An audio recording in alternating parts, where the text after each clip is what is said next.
Hello, hello, good morning. It's Monica from Life is Art, and this is the Friday 10 a.m. technique at the Once Upon a Time online crop. Just pulling up my video on the side, so hopefully I can see what's happening. I've been having some troubles with the technologies. And so we'll see. I may or may not be able to get in and see what's happening. But if I am, and even if I'm not, I would love to hear from you. And so if you're popping on to watch, just say hello or howdy so I know you're here. And if you watch later on replay, you can say replay so I can see what's happening. And we have been looking at the January to March catalog since January. But because this month the featured collection is the Storybook collection, we are going to be working on a project today, a slim pocket card. And we're going to be using some of the things from this collection. We're going to be using some pattern papers. We're going to be using some coordinating cardstock, as well as a little bit of Picture My Life card. And we're also going to be pulling stuff from our stash because, you know, when we create, we tend to do that. We pull stuff from our stash. We say, ooh, that would look good with that. And so we're going to be doing that as well. And we're also going to be using the scrapbooking stamp set from the collection. And yes, we are using the little dragon because, you know, dragons are just awesome. I'm going to quickly just see if I can open up my laptop here on the side. I was trying to use my tablet, but Facebook is not playing well with me with mobiles. It happened last crop too, and it's super frustrating, but, you know, that's just how it goes sometimes. So I'm going to pull this up on the side, make sure my volume is turned down, and hopefully we will be able to see you guys commenting and joining in on the live today. So let me just see if it's working. There it is. And let's see if I can go into it. Hello, Michelle from work, joining from work. Shh, we won't tell the boss. Hopefully he's busy today and he won't notice that you're watching a video, and that's okay. Good morning, Deborah. Good morning, Mary. Okay, so I am seeing people popping on. Excellent. I'm always a little worried when I can't access the video that for some reason the video is just not working. So I like to see it on my own on the side. So, alrighty, let's get started. We are going to start this slim pocket card with a piece of cardstock. And instead of using just straight white, I decided to pull a piece of linen cardstock from my stash. And so we're going to be using that. And I'm just trying to decide which side I want to work on. I'm going to start with the darker side up. Not that linen is a very strong color. I just didn't want it to be exactly white, right? Now, this is not a coordinating color with the Storybook collection, but it's working with what I'm doing today. And we're going to start by doing some scoring. Hey, Heather, nice to see you're watching. And Carol's here too. Wonderful, wonderful. So we're going to start by scoring in 3 places. So we're going to be scoring at 3 inches. Super simple. This is really a simple process to make this card. So we're scoring at 3 inches. Then we're scoring at 6 inches. Just like that. And then we're scoring at 9 inches. Like that. 3, 6, and 9. I think there's a song. There's some little ditty song, 3, 6, 9, I don't know. Then we're going to turn our paper 90 degrees. And we are basically doing the same thing again. We're scoring at 3, 6, and 9. But we're going to modify it a smidgen in that we're going to score at 3 inches I'm just lining things up here. We're going to score at 3 inches. You know what? We'll just score all the way across. It's just easier. So we're going to score at 3, 6, and 9. And we'll just make the grid. And then we just won't crease on all the lines. You know what? Because that's just simpler. You know, sometimes, especially on a Friday morning, we just need to keep things simple, don't we? And so that's what we're going to do. Now, we've got our 3, 6, and 9 here. And I want to remove some of the paper. And so I'm going to flip it over. And I want to remove from the top here, so it's divided into squares. I'm going to remove 1, 2, 3, these 3 over here. Am I? Oh gosh, it's going to be one of those days, isn't it? No, actually it's these bottom 3. These bottom 3 that I want to remove. 1, 2, 3. So we're going to start at this side. And I'm actually going to have to flip it over so I can see the score lines better. This is why I was doing the 3 at the top, because, you know, I had it turned around in my brain. So we're going to follow the score line all the way across. See, I wasn't actually wrong. I just had it turned around in my brain. And we're going to trim along this first score line all the way over till we get to the last section. And once I lay it down, you'll see what I've done. And it will make sense. And then we're going to trim from the top. Everything's wibbly-wobbly. All the way down. Like that. Okay. So we've removed that chunk. Just like I said, the top 3 in the corner. However, when we go to fold it, it's not going to end up being at the top. Okay? But that's a good way to remember. Just take out these top 3. And then we're good to go. So what we're going to do is we're actually going to fold, and now I've flipped it over, because I'm going to fold with the bump side of my score line to the inside. And so now there's this hollow spot here where we have taken out those papers. So just make sure everything lines up nicely and give it a crease. And let me grab my bone folder. So I can crease this edge down nice and firm. It's always good when you're doing this kind of thing to have nice crisp edges. Okay? And then what we want to do is we want to fold also the vertical pieces. So I'm going to make universal folds for these. And so I've opened it back up. And a universal fold is one where you fold it front ways and back ways. So I'm folding it one way first, like that, and then I'm going to flip it over and I'm going to fold it back on itself. And this will just make it easier for everything to be folded the way we want it at the end. Okay? And then we go to the next score line and we fold, making sure our edges line up. If you've used a scoreboard, you won't have to be quite so particular about the edges lining up. It's just because I use a ruler. Because you never know, your ruler can wobble while you're doing your scoring. And that's just a reality. So I'm just folding on all of these other lines, going across all the score lines. Not all the horizontal ones, just all these vertically ones. Of course, the way I'm holding it on my Versamat, they look horizontal, but they're the vertical ones because we've got our cut out part here at the top. Okay? There we go. So we've creased forwards and back on all of these, so now they can bend either direction, right? And we've also folded this one up like that. Okay? So what we're going to create is we're going to create an accordion fold, just like this, where we still have little pockets here because we've cut out little pockets. Okay, we've kind of created our own little pockets.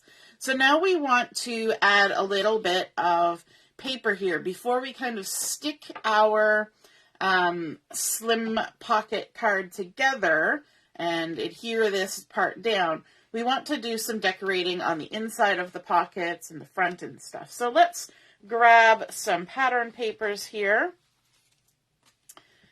For our pockets, I've cut three, that's only two. I've cut 3 different patterns to go in our pockets, and these have all been cut to 2 3/4 by 5 3/4. And so these are going to tuck down and center themselves inside these little pockets here. I'll just grab the next one like that. And then the next one. So these are kind of fun because we've got the beautiful stripes with the dots that are scattered in sort of stripy rows. Then we've got the gray arrows, and then we've got sort of that magical star and sparkle pattern. So I'm going to open this up and go ahead and adhere these in those sections. And this is definitely a lot easier to do before you try to put everything together. So let's stick these down. I'm loving the patterns in this collection. I think they're super fun, and I think they really can be used as something that's sort of storybook themed, but they can also be used in things in general, right? Like this stripe with the dots, you could use that for a birthday card. You could use it for, you know, scrapbooking a trip to the ice cream shop. You could, you know, it doesn't have to be sort of castles and dragons. It's just a fun pattern. Same with these hearts that are on the back of this piece here. The gray arrows, you know, those don't have to be storybook themed. And I think it's really interesting when patterns can translate from sort of one theme that they're meant for into other arenas, right? Into other formats. And even this stars and sparkles, this reminds me of, is it Bewitched? When, you know, like their little, you know, 70s or 50s inspired sign with the sparkles and things, you know, and they just had a big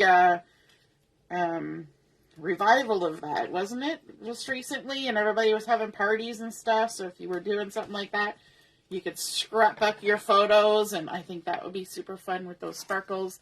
It would work for birthdays, definitely, any kind of celebration, even anniversary parties, New Year's, you know, they're just kind of great patterns. Of the patterns in the collection, there's only one that's really like castles and dragons and, you know, that kind of thing, and you can just use that for the specific castles and dragons. So there we've added some patterns there. And then I want to add a piece of pattern paper on here. And this is the one I'm talking about. That's sort of specifically castles and dragons, right? We've got our dragon, we've got our swords, we've got our scrolls, our goblets, shields, the well, you know, all those kinds of things. But I want to kind of jazz this pattern up. And the way I'm going to do that is to stick to a very monochrome type of thing, and I've got my ice gray blend, tri-blend marker, and I'm using the mid color, and that's the only color I'm going to use, and I'm only going to color certain things on this. So I'm just going to quickly go around and add a little bit of gray to some of the little weapons here, and go along. Definitely a little castle, color it in. And you could do this with inks and a water brush. You could do this with your watercolor pencils. You could do it with shimmer brushes. That would be kind of fun. You could do it with watercolor pencils that you've activated, or the watercolor paints. All sorts of things that you could use for this. So just adding some gray. And I think it's fun when it's a pattern like this just to add a monochromatic color, because it really kind of makes it still look like a pattern. Now, of course, if you want to go all in and color it up beautifully with lots of different colors, that totally works too. I just I'm taking the easy road, you know, because sometimes we need to take the easy road. So just adding some color to this cute little dragon here. Oh my gosh, he's just the sweetest. And I just had to get that stamp set that had the dragon in it, because as soon as I saw the dragon on the sticker sheet, I was like, oh my gosh, I hope they have a stamp for the dragon. I can come up with 101 ways to use this dragon. It's going to be showing up all over the place in my scrapbooks and on my cards, you know.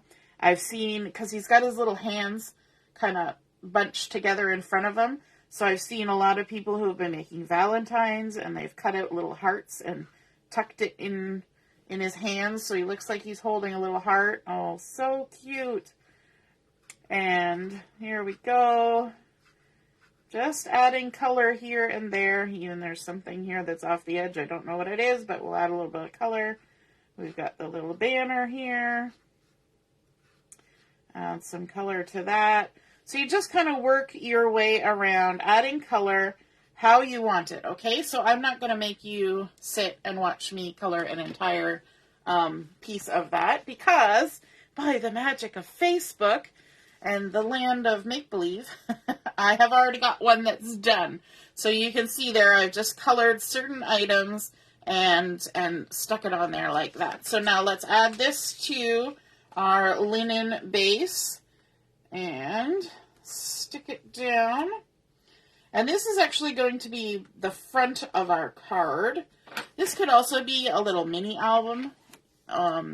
It could also be a part that you put in a mini album. We were talking about the little album we made yesterday, about how it could be added into a larger album, either tucked in a pocket to pull out, or glued right in or adhered right to the album. Hey Heather, nice to see you're watching. Denise is here too. I just happened to look up and see some comments. If I miss your comment, I apologize. I will go back and check them out afterwards. Okay, now we need to kind of stick it together a bit now that we've done those parts. So the first thing we want to do is we want to actually adhere this down. Now, if you wanted to be a little bit fancier, you could stick down this side and the top side and have this opening as a pocket, and you could have something that you pulled out. I'm going to keep it simple, and I'm just going to stick down this whole panel to there. And then we also need to just stick this very end to here, just to close the end of the pocket. These other ones, because it's folded, will kind of have their own sort of gravity join. I guess, I don't know, it's not gravity because it's not, you know, pushing. Well, but anyway, we're not going to have to stick them down, which is nice because that allows us more room in our pocket to add things. And of course, we're going to add things to our pocket. So let's stick this one down.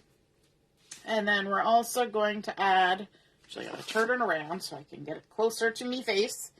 We're going to go right along the edge here with the adhesive. You can use liquid too if you want, but I'm impatient, so I'm going to use the tape. There we go. Just take the backing off of all of those. And one more. Like so. Okay. Now basically all you need to do for this is just fold it over. And voila. Simple as that. And now because we have those universal folds, it just easily folds up into our nice little slim pocket card. It'll feel bunchy though, because, and you see how it does that?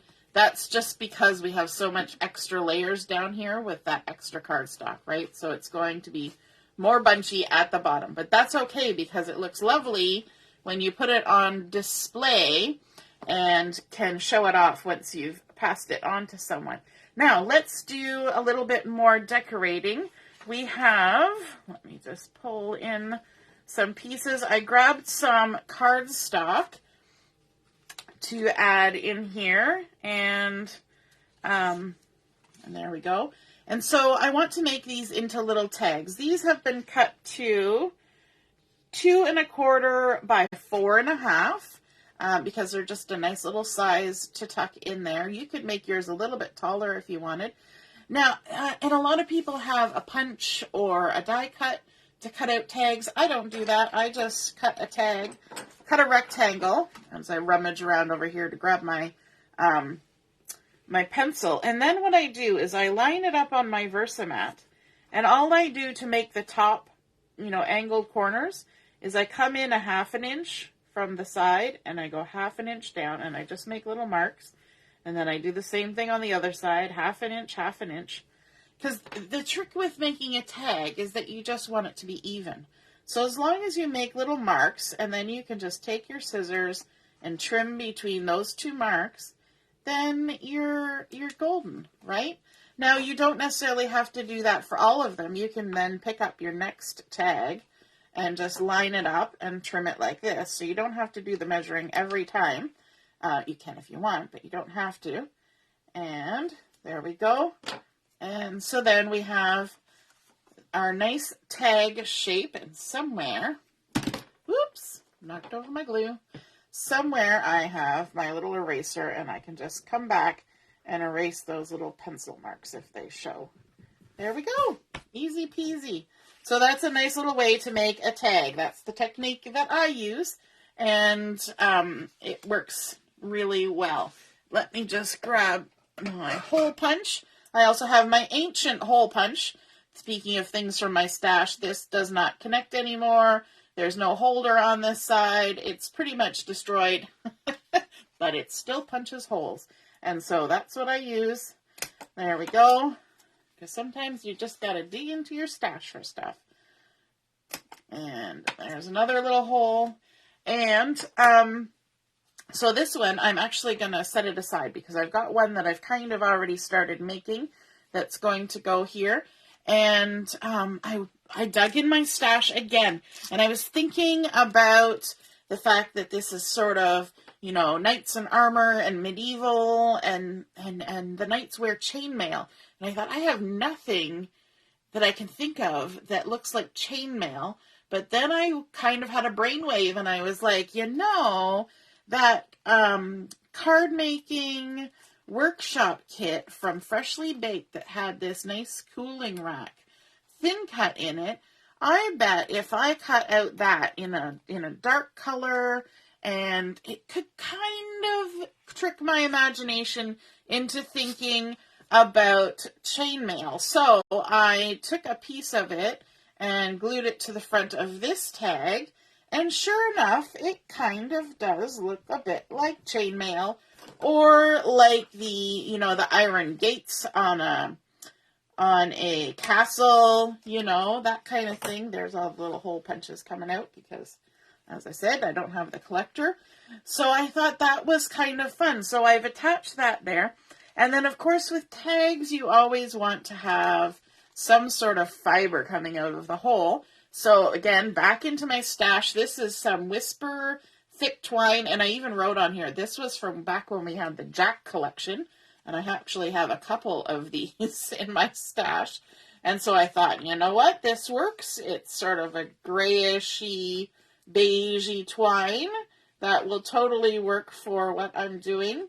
And so when you pull things like this off of the cardboard, especially this, because this has been stuck to this cardboard for years, it's going to be a little bit crinkly. So if you take it and you just put your scissors on the side of it and kind of run it down your scissors 2 or 3 times, it will take, even though that's been on that cardboard for a long time, it will take a lot of that crinkle out. See how nicely it lays now?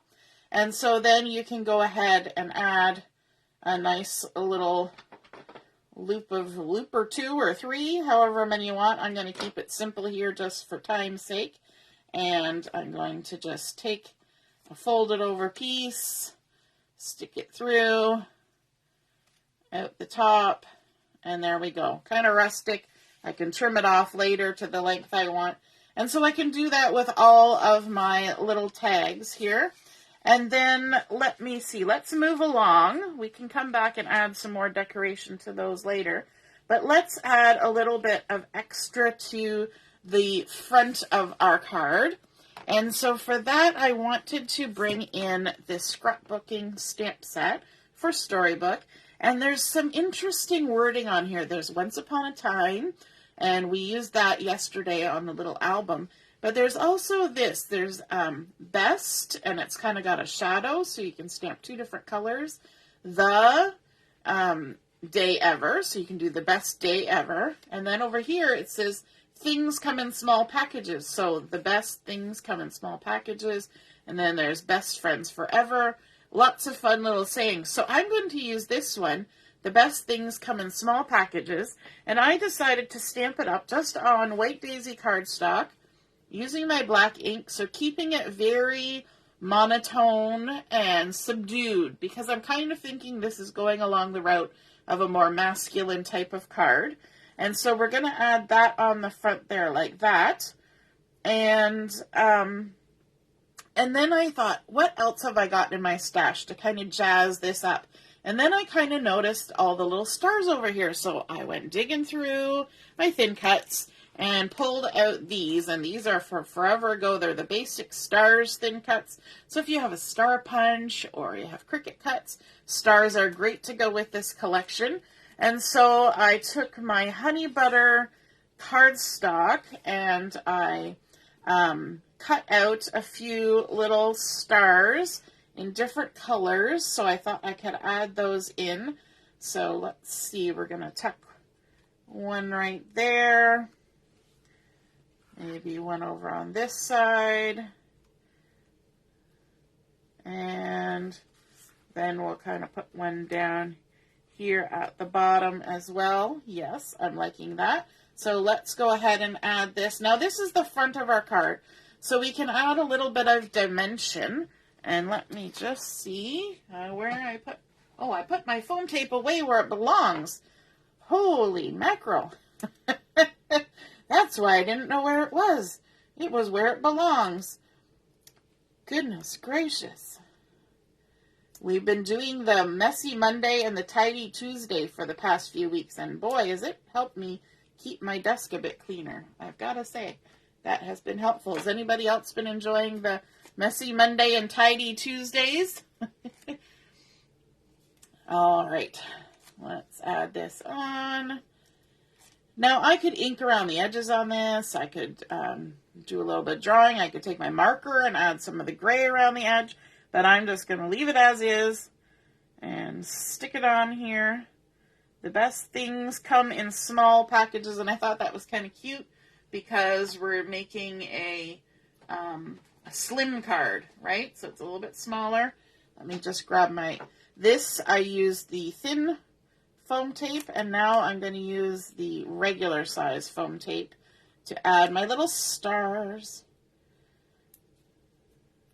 I'm just sticking a piece of foam tape on the back, and then we can pop that one on there right like that. Now this card, because it's a little bit taller, it's 6 inches tall, so it's not going to fit in a standard card envelope. It would fit in like a letter size envelope, you know, a business size envelope, but it won't fit in just a regular one. So you'll have to keep that in mind, or you have to create your own. I'm going to cut that down a little bit. I love that our scissors are non-stick, the non-stick micro tips, because I can go ahead and cut my foam tape, and then I can cut my paper, and I don't have to worry. It doesn't hold on to any of the gooey bits. And that makes me happy. So there we go. We've got the front of our card kind of decorated there. The best things come in small packages. And I like to carry the star theme over here as well. But let's add a little something extra down here. One of the Picture My Life cards that I absolutely loved, and I really wish there was more of it, is this sort of stone wall pattern. And so I've cut 2 2¾ inch squares that I can attach here on the front. And let me just double check, because I did cut this pattern so it was side by side. I want to check and make sure that the patterns are lining up before I stick it down. So let me see. Yes, that's the way they were. And So we can go ahead and stick these down. I love this pattern. I think it's so fun. And when I used to do a lot of Zentangle, making sort of brick wall type patterns was one of my favorites. So you never know. I might just have to freehand some brick wall. I've also got an interesting technique to create a brick wall. I don't know about a rock wall. So we'll see. We'll see how that goes. I might try and work on that this afternoon. And if it works, then I might just have to show it to you. There we go. And then because I don't have a lot of this pattern paper, I just grabbed another piece of the mist cardstock and cut that down to 2 3/4 inch square to just add on to the last piece. And that's okay. You know what? You can't always have your pattern go everywhere you want it to. Sometimes you have to modify. But because we've modified that a little bit, we're also going to bring in another little bit of that die cut cooling rack that we've created that kind of has that medieval look to it, and we're going to stick it on down here. So really the pattern would have been covered up anyway. And to do this, I like to use the method where I put a little bit of glue just kind of spread out on my hand like that. And then I take the fine little detailed item that I want to stick and I tap it into the glue on my hand and it will transfer. And I put a very little on that time because I don't want it to kind of bloop out in between the little pieces. So add a little more and just tap, tap, tap. And if you find there's any spots that you've got glue on, that you've got too much glue, just tap it again. And the more you tap it, it'll kind of even out the amount. And then I'm going to stick this right along the edge. I trimmed it down with my scissors, following the little grid lines so that it cut just like that. And look at that. This reminds me of, you know, the big doors, you know, when people are invading the castle, they drop the big, I'm trying to think doors. It's the big gate, you know, the main gate on the castle. This kind of reminds me of that, right? You're blocking things out. So I think that that's kind of fun, even though it's not chainmail. It really kind of goes with the aesthetic of the sort of castles and knights theme that's going on. But I did say I was going to bring in the little dragon from the stamp set. And so I went ahead and I stamped him out using my intense black ink. So there's my little dragon. And I'm going to bring in my Coral Shades Tri-Blend marker. And I'm going to be using the light one first. So that's CR7 for anybody who goes by the numbers. And just scooch that out of the way. And then we're just going to color in our little dragon. We're basically going to color everything with this. And we'll just work our way around. Easy peasy. And it's alcohol inks, so as you go, they kind of blend into each other. So as long as you don't let an area sit too long, you can kind of scribble back over it quickly, and it doesn't make too many marks. But you got to work a little bit quickly. You don't want to linger too long, or you'll get the weird lines. Sometimes I get them, but you know what? All you do is you just color back over it again, and it works. It works. They're very forgiving. The other thing is if you do it squiggly like this, I mean, our dragon's got scales on them. So if you do it squiggly and there's a little bit of texture, it's quite all right because, you know, dragons, you know, nobody uses the saying, smooth as a dragon's bottom. So it doesn't have to look perfectly smooth and perfect. It can be a little bit nubbly because they got scales. There we go. And then we can color in this part. So you kind of work in sections. There we go. And all the way down. I think it's fun. This is the first time I've colored the dragon with like a kind of a bright color. I've kind of stuck to like grays and pinks and things. And I saw some makers who had done their dragons in sort of bolder, brighter, darker colors. And I was like, ooh, that looks so good. So I thought for this dragon to kind of tie in with the paprika colors and things that are here and there, I thought let's go a little darker. Let's make it stand out from the background, right? Dragons are meant to stand out. So, at least in my little story that I'm creating here, this dragon is meant to stand out. He's an outstanding dragon. And so we'll just keep coloring all the way around. I'm going to leave the little spikes on his back white. And then I'm going to switch to the mid color. So we're getting a little darker with our coral shades.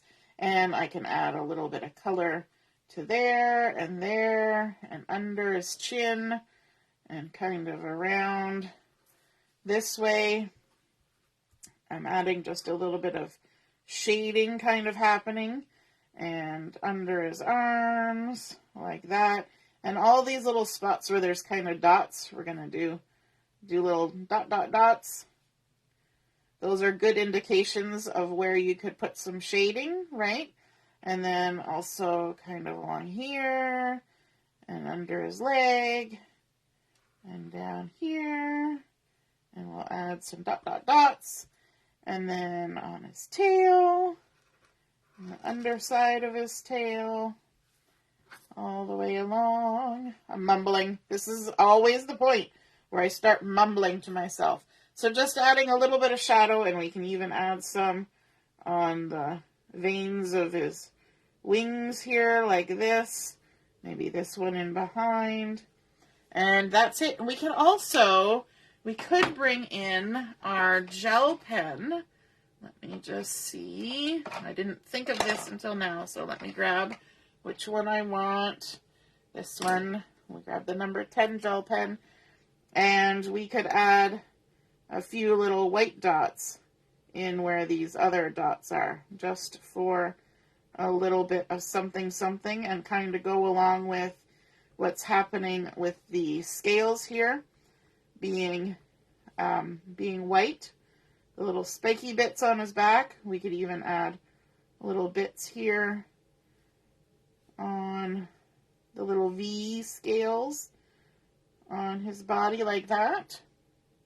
And then, of course, we get to fussy cut our little guy, because why wouldn't we want to fussy cut our little guy? And we need to be a little bit careful as we go around, so to make sure that we don't accidentally trim off any of those little spiky scales. So you just start in one spot, and you're going to leave a little halo of white all the way around, and pivot your paper as you go. And here we go around. You can trim off excess as we go too, especially when you get to like interior spots, like right here. It's a little bit tricky because all the paper behind you wants to be a pain. And we'll just go around. I think that this dragon is just so cute. I don't know what it is about it. I think it's the kind of little smiley look on his face. He's got his eyes closed. He looks like he's just thinking about something happy and cheerful. And he's got his little arms hugged to himself. I don't know. It's just super cutesy in my books. I'm going to cut off some of this excess paper like that. So when you get around to this part, this is where you're really going to need to work on your skills pivoting. So we're going to go in and out and in and out, and you can see where the pivoting really helps. Rather than trying to move your scissors for every single one of these, you're going to get a much smoother cut if you can learn that pivoting.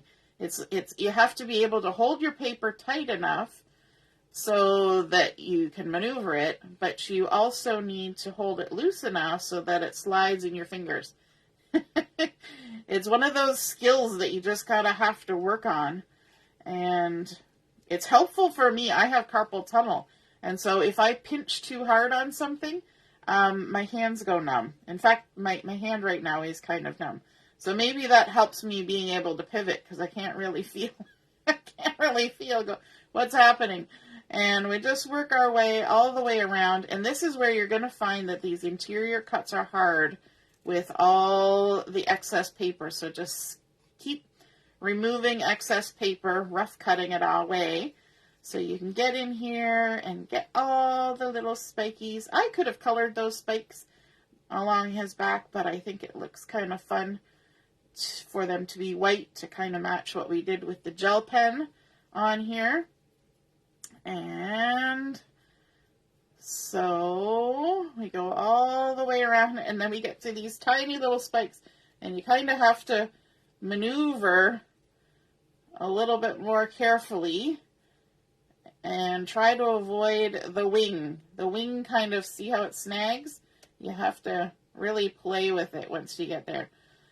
So they do sell this with a thin cut. So if you're not somebody who wants to do that kind of fussy cutting, then you don't have to. You can get it with the thin cut, which is excellent for those of you who do not want to mess around for hours with their scissors. So there we go. Let's add some glue to the back of our fun little cute dragon. If it was the front of the card, I would pop it up with foam tape, but because it's going on the interior of the card, I'm not going to do that because I don't want to add any bulk, and he's just barely going to fit on there. I'm going to actually push him down a little bit. He just barely fits. And I'm going to make sure that his nose fits the best, and his tail can kind of stick over, or we can trip it off if we want, because that's an outside fold. But he just fits in that spot. And then just to add a little bit something over here, I've got another star that I've cut out of the mist cardstock, and we can just add that on here for a little, actually, sorry, that's Seabrook, not mist. And make sure I got it on the spot. There we go, just for a little something something. And we can also add in some other stamps, and I was looking at this one, the Lovin' Right Now one, and I thought that would be kind of cute. You could stamp, you know, the fun times and feelin', and there's all sorts of different things you could put in there. Lovin' Right Now, so this happened, all those fun things could be stamped on the tags, but I'm not going to do that right now because we're getting kind of long here. But I have my gray dots here, and the fun thing is these gray dots also have stars. They're not just dots. And so I'm going to just pull a sheet of these out if they'll come. There we go. And add in a few little extras here, just kind of around this guy. Let's add in, maybe we'll go for the darker ones. We'll add another little star there, and a star here, and one over here, just like that. And then maybe we'll even add a couple over here by our little dragon, because he's the star, just like that. So cute! Alrighty, we'll quit there, because, you know, that's one of these things we could go on forever, right? We can add all the little doodads. So we started out with our base of the linen cardstock, or whatever color you want. I could have even gone with the paprika, anything like that, but I kind of wanted to keep to the gray. I could have inked edges all over the place if I wanted to make it a little dirty, a little grungy. And then, of course, we did our scoring and our folding and cut out the little piece that we needed to create our little pockets, which I think is super fun. And then, of course, adding in all of our pattern papers in behind before we stuck it together. We've got our little tags cut out of coordinating cardstock, and we can embellish those any way we want. If you're using this for photos, you could add little photos front and back, some nice fiber so you can pull them out. And, of course, those will even stick up the top, which is kind of fun. And then, of course, this pattern paper, we added color with our markers, just sort of monochromatically. stamping out the sentiment and the dragon from the scrapbooking stamp set, adding in from our stash some die cut stars and also some of those gray dot stars. And I think this was a super cool brainwave to bring in that thin cut from the Freshly Baked collection to kind of go with the theme of, you know, castles and dragons. And of course, our cute little dragon. Isn't he just so cute? And I love that way that it looks with the little bit of the white gel added on there. It just makes it look all the more special. So I hope you guys enjoyed seeing that slim pocket card come together. And I hope you guys are thinking of ideas. Now, of course, if you're doing it as a little album, you still have the entire backside to decorate. If you were going to put this into a mini album to have it as like a little interactive element, you could make it as a card and just tuck it in a pocket. Or you could have these parts stuck down and this part folded over, so you could just open it up like this. Lots of different ways that you could do that. Or you could even have this one fold this way and those fold in. And I think it's just super fun. And of course, once it's on display, it's nice presentation so people can enjoy their card after they receive it. All right. Hope you guys have a wonderful morning. Check out the challenges and the first game that's been posted for the day. And we will be back on at noon until 2 o'clock for Chat and Craft. All right, toodaloo. Have a great morning. Bye-bye.